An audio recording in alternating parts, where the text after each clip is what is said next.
Wadwani police स्टेशनचे API वर्षा वगाडे यांनी धडाकेबाज कारवाई, लाखो रुपयांचा गांजा पकडला.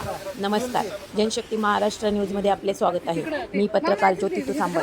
वडवणी तालुक्यात शेतामध्ये बेकायदेशीरपणे गांजाची लागवड केल्याचा प्रकार पोलिसांनी उघडकीस आणला. पोलिसांनी कारवाई करत गांजाची झाडे जप्त केली असून संबंधितांविरुद्ध अंमली पदार्थ प्रतिबंधक कायद्यान्वये कारवाई करण्यात आली आहे.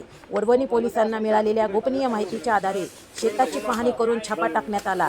यावेळी शेतात गांजाची झाडे लागवड करून त्याची जोपासना केल्याचे आढळून आले.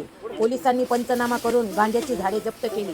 या प्रकरणामुळे परिसरात खळबळ उडाली असून अंमली पदार्थाचे अवैध लागवड व विक्री करणाऱ्या विरोधात पोलिसांनी मोठी भूमिका घेतल्याचे दिसून येत आहे. पुढील तपास वडवणी पोलीस करत आहे.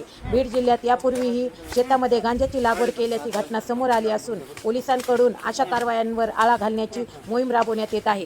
जनशक्ती महाराष्ट्र न्यूज चॅनल सोबत रहा अपडेट. बातमी मिळेल तुम्हाला थेट. धन्यवाद.